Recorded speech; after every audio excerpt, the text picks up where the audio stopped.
আসসালামু আলাইকুম ওয়া রাহমাতুল্লাহি তাআলা ওয়া বারাকাতুহু। দূরে এবং কাছে, দেশে কিংবা প্রবাসে যে যেখান থেকে দেখছেন সবার প্রতি আমার আন্তরিক মোবারকবাদ। সম্মানিত দিন দরদি বাবা ভাইয়েরা, মা বোনেরা, আজকে আলোচনা করব বন্ধ্যাত্ব নিয়ে।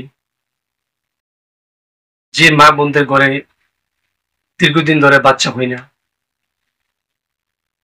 যে বাবা ভাইয়েরা বাচ্চা জন্ম দিতে অক্ষম, সে ব্যাপারে আমি কিছু আলোচনা করব। অতি সংক্ষিপ্ত করে আলোচনা করব, আপনারা মনোযোগ সহকারে আলোচনাটি শুনুন।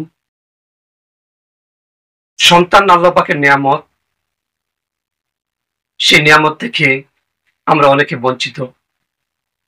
জানি না আল্লাহ পাক রব্বুল আলামিন কি জন্য আমাদেরকে বঞ্চিত রেখেছেন। আজকে আমি এই ভিডিওতে আলোচনা করব আল্লাহ পাক রব্বুল আলামিন যেরকম ভাবে সমস্যা দিয়েছেন, সমাধানের পথও আমাদেরকে বলে দিয়েছেন। আজকে আমি আলোচনা করব কিভাবে আমরা এই সমস্যা থেকে সমাধান পাইতে পারি, কিভাবে আমরা ওয়াজিফাগুলো আদায় করলে আল্লাহ তাআলার কাছে চাইলে আল্লাহ পাক রব্বুল আলামিন আমাদেরকে সন্তান দান করবেন। আমি দুইটা নিয়ম আপনাদের কাছে বলবো।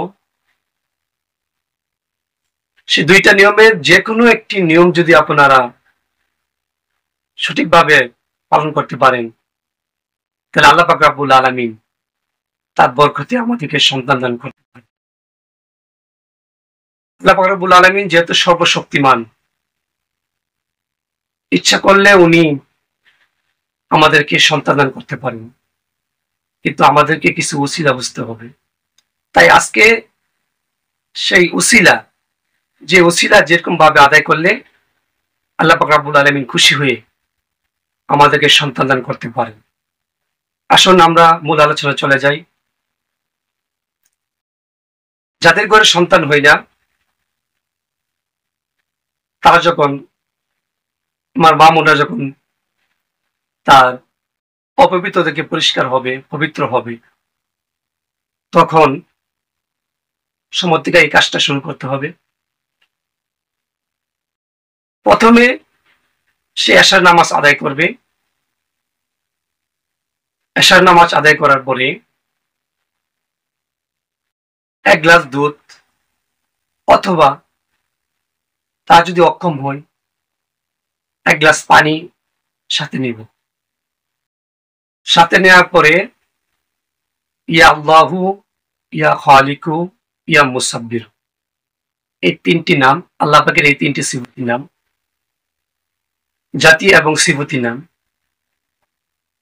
ইয়া আল্লাহু, ইয়া খালিকু, ইয়া মুসাব্বিরু, আল্লাহ পাক রব্বুল আলামিনের এই তিনটি নাম সে 1100 বার পাঠ করবে। স্বামী আদায় করলে হবে, স্ত্রী আদায় করলে হবে। তবে নামাজের পরে, নামাজের চাটায় বসে সুগন্ধি ব্যবহার করে পানিকে সামনে রেখে এই কাজটা আদায় করতে হবে, ওয়াজিবাত আদায় করতে হবে। কিন্তু একটা কথা আপনাদের স্মরণ রাখা দরকার, যারা আমলের কথা বলে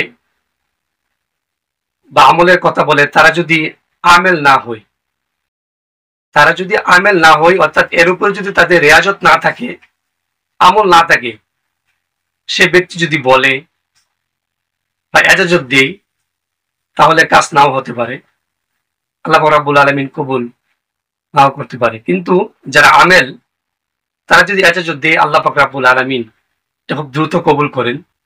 এজন্য যারা ভিডিও বানায় বা আপনাদেরকে ইউটিউবের মধ্যে, ফেসবুকের মধ্যে আপনাদেরকে বলে থাকেন, তারা যদি আমেল হয়ে থাকে, তাহলে আপনি এই কাজে সাকসেস হতে পারবেন। তো আমি বলতেছিলাম, প্রথমে যেই কাজটা আমাদেরকে করতে হবে, ইয়া আল্লাহু, ইয়া খালিকু, ইয়া মুসাব্বিরু, এই তিনটি নাম পরে পানিতে ফুঁক দিব। তারপরে অর্ধেক পানি খাবো স্বামী, আর অর্ধেক পানি খাবে স্ত্রী। দুধ হলে অর্ধেক দুধ খাবে স্বামী, অর্ধেক দুধ খাবে স্ত্রী। খাওয়ার পরে তারা বিছানায় চলে যাবে। এভাবে দীর্ঘ 4 মাস পর্যন্ত যদি আমলটা করে, আল্লাহ পাক রব্বুল আলামিন সে আমলের বরকতে, সে আমলের উসিলায় আল্লাহ পাক রব্বুল আলামিন আপনাকে সন্তান দান করতে পারে। এটা ছিল 1 নম্বর আমল বা ওজিফা। 2 নম্বর যে ওজিফা, এটা করতে হবে চন্দ্র মাসের শুরুতে, যখন নতুন চাঁদ উঠবে চন্দ্র মাসের শুরুতে টানা 40 দিন আপনাকে সে আমলটা করতে হবে। আমলটা হলো 40 দিন পর্যন্ত সূরা মুজাম্মিল, কুরআন শরীফের 29 পারায় সেই সূরাটি রয়েছে। 29 পারায় এই সূরাটি সূরাতুল মুজাম্মিল আপনি প্রতিদিন পাঠ করবেন। পাঠ করার আগে অবশ্যই ওযু করে নেবেন এবং দুরূদ শরীফ পড়ে নেবেন। আমি এর আগে একটি কথা বলতে ভুলে গেছি যে আপনারা যখন ইয়া আল্লাহু ইয়া খালিক ইয়া মুসাব্বিরু ওই আমলটা আদায় করবেন, তখনও আপনি 3 বার 7 বার অথবা 11 বার দুরূদ শরীফ আদায় করে নেবেন।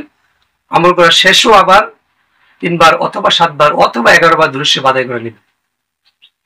আবার সূরা মুজাম্মিল এর 2 নম্বর আমল, যখন সূরা মুজাম্মিলের আমল যখন আপনি শুরু করবেন তখনও দুরূদ শরীফ আপনি আদায় করে নেবেন। কারণ দুরূদ শরীফ আদায় করলে আল্লাহ পাক রব্বুল আলামিন আমল আল্লাহ তাআলার কাছে পছন্দনীয় হয়, দ্রুত আল্লাহ পাক রব্বুল আলামিন সে আমলকে কবুল করেন। এজন্য আমাদেরকে 40 দিন পর্যন্ত সূরা মুজাম্মিল ওযু সহকারে চন্দ্র মাসের শুরুতে এই আমলগুলো করতে থাকবে। সে স্বামী করতে পারবে অথবা স্ত্রী করতে পারবে, দুইজনের যে কোনো একজন, দুজনের পক্ষ থেকে যে কোনো একজন আদায় করলেও চলবে। এই 2টি আমল যে বললাম, কোনো ব্যক্তি যদি, যাদের করে বাচ্চা হয় না, তারা যদি আমলটি সঠিকভাবে আদায় করতে পারে, ইনশাআল্লাহ আজ্জা ওয়াজাল আল্লাহ পাক রব্বুল আলামিন সে আমলের বরকতে তাকে সন্তান দান করবেন। আল্লাহ পাক রব্বুল আলামিন আমাদেরকে যেন সে আমলের উসিলা সন্তান দান করে, সে আশা ব্যক্ত রেখে আপনাদের কাছ থেকে বিদায় নিচ্ছি। আসসালামু আলাইকুম ওয়া রাহমাতুল্লাহি তাআলা ওয়া বারাকাতুহু।